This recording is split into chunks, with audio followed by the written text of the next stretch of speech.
Banyak dari kita semua pernah mengalami yang namanya susah maupun sulit untuk tidur. Sebenarnya apa sih yang menyebabkan hal tersebut terjadi? Sebenarnya banyak banget ya faktor resiko yang menyebabkan hal tersebut terjadi. Pertama, ada lifestyle. Lifestyle tuh banyak banget yang bisa mengakibatkan kita kesulitan maupun kesusahan untuk tidur. Yang pertama, kita terlalu banyak minum kopi, terlalu banyak minum alkohol, terus pengguna obat-obatan, lalu terlalu banyak jam kerja, masuk universitas juga masuk, dan jet lag. Lalu ada juga yang diakibatkan oleh faktor lingkungan, misalnya lingkungannya mungkin terlalu berisik atau mungkin terlalu banyak cahaya. Ada juga yang diakibatkan oleh psikososial. Pertama, tingkat kecemasan kita terlalu tinggi. Kita merupakan orang tua dari anak yang masih kecil gitu. Terus kita juga merupakan pengasuh dari family member yang mempunyai penyakit yang kronis. Terus ada juga yang diakibatkan oleh sleep disorder, antara lainnya ada insomnia, obstructive sleep apnea, restless leg syndrome, narkolepsi, circadian disease. Ada juga yang diakibatkan oleh kondisi medis gitu. Pertama, contohnya seperti restrictive lung disease, chronic kidney disease, lalu ada diabetes, neurodegenerative disease, maupun psychiatric disorder.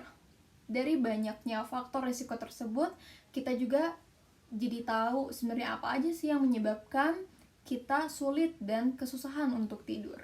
Berkaca dari pengalaman pribadi, saya sendiri sering begadang untuk mengerjakan tugas maupun belajar. Siklus yang sama terjadi setiap hari membuat diri saya itu terbiasa dengan kurangnya tidur. Saya sadari bahwa kebiasaan tersebut tuh buruk bagi kesehatan saya. Sebelum hal tersebut terjadi, kalau misalnya kita udah sulit maupun susah untuk tidur, ya kita harus berantas itu sedini mungkin, jangan sampai hal-hal yang lebih bahaya akan terjadi. Menurut penelitian dalam International Journal of Occupational Mental and Environmental Health mencatat bahwa paling lama seseorang tidak tidur yaitu 264 jam. Lama juga ya.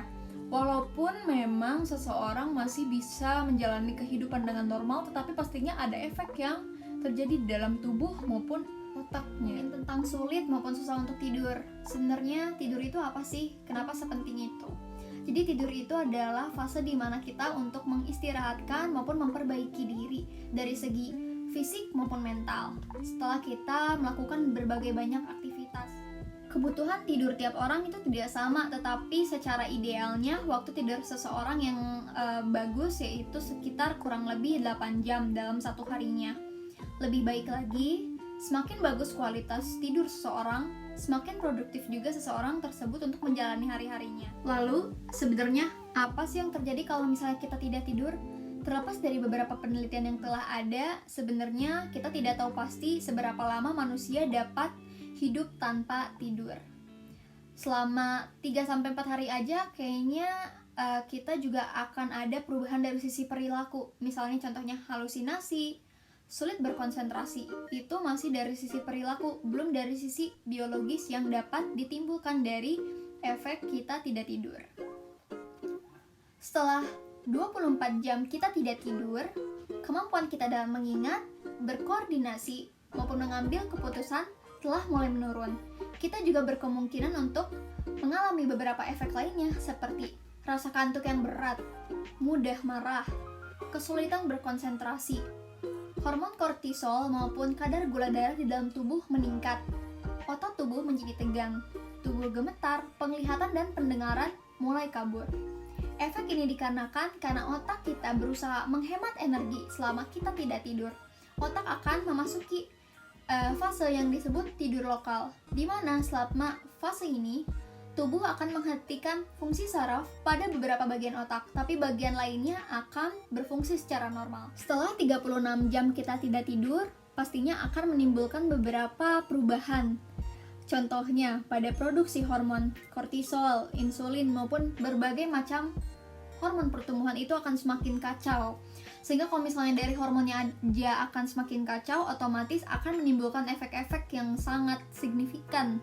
Contohnya yang sangat kacau itu nafsu makan, metabolisme, tingkat stres, terus moodnya, suhu tubuhnya, maupun siklus tidur secara keseluruhan. itu masih beberapa dampak. Dia juga bisa mengakibatkan beberapa dampak yang lain. Contohnya, kelelahan yang sangat amat berat, motivasi, perhatian, dan kemampuan dalam mengambil keputusan ini kian berkurang. Kesulitan untuk memikirkan solusi dalam menghadapi sebuah masalah ketika hari tersebut. Gangguan bicara, baik dalam pemilihan kata maupun nada bicara. Setelah 48 jam kita tidak tidur, kebanyakan orang biasanya sulit buat tetap terjaga gitu. Kalau misalnya udah selama itu 2 hari berturut-turut gak tidur, biasanya nanti mereka akan mengalami yang namanya microsleep, di mana microsleep ini tuh tidur selama 30 detik maupun kurang. Kalau misalnya buat orang yang udah lama tidak tidur, biasanya nanti pas bangun dari microsleepnya itu tuh dia akan mengalami pusing maupun disorientasi tanpa mengingat apa yang pernah dialaminya. Itu masih 48 jam setelah kita tidak tidur efeknya. Setelah 72 jam kita tidak tidur atau setara dengan 3 hari berturut-turut, ini pastinya efek yang akan ditimbulkan akan semakin parah dan keinginan kita untuk tidur itu pastinya akan meningkat. Nah, kalau misalnya kita tetap terjaga nih ya, setelah 72 jam kita tidak tidur, ya pastinya ada berbagai macam gangguan pastinya. Contohnya pada fungsi berpikir, mood, dan emosi. Dan sepertinya kalau misalnya kita percakapan sehari-hari untuk berkomunikasi dengan orang lain pun sepertinya akan lebih sulit untuk dilakuin. Efeknya nggak gitu aja, ada yang lain efeknya. Kita lebih mudah lelahnya itu lebih parah. Terus merasa mudah kesal kepada orang lain, gangguan konsentrasi dan ingatan yang lebih parah, kesulitan buat berkomunikasi dengan orang lain, paranoid, mood depresi, lebih cemas pastinya. Terus kita akan mengalami halusinasi dan ketidakmampuan untuk melakukan multitasking gitu, maupun mengenali emosi orang lain. Tuh kan setelah 72 jam aja efeknya makin parah dan makin banyak. Terus masih berani buat kita yang mempunyai tubuh yang masih sehat dan normal untuk tidak tidur secara berhari-hari. Ingat lagi tadi apa pentingnya untuk tidur.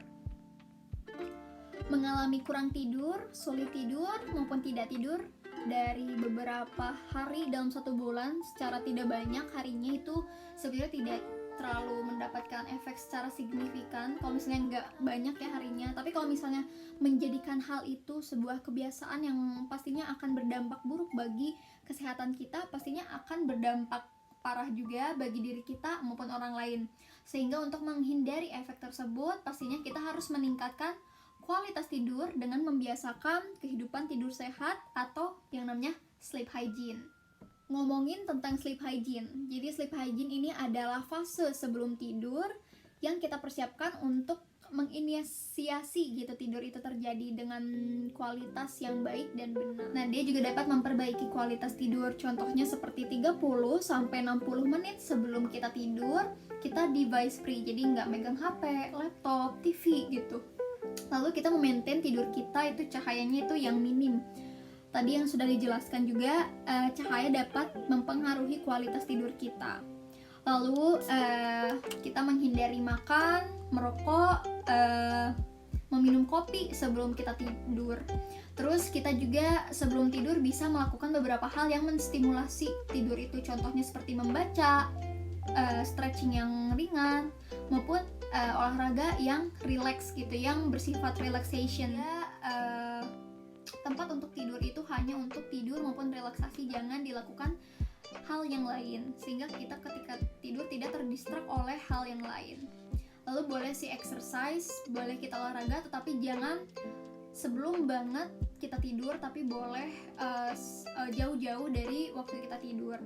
Berdasarkan hal yang tadi aku udah sampaikan, seperti kita tahui, kekurangan tidur maupun emang sengaja kita nggak tidur itu bahaya banget bagi tubuh kita. Itu dapat mengakibatkan berbagai macam efek. Kalau misalnya kita tidak bisa tidur lalu udah ngelakuin sleep hygiene tapi tetap gak bisa, lebih baik profesionalnya yaitu dokter untuk dilakukan tindakan yang lebih lanjut. Oke, jadi walaupun sebanyak apapun hal yang kita lakukan pada suatu hari, tidur itu penting.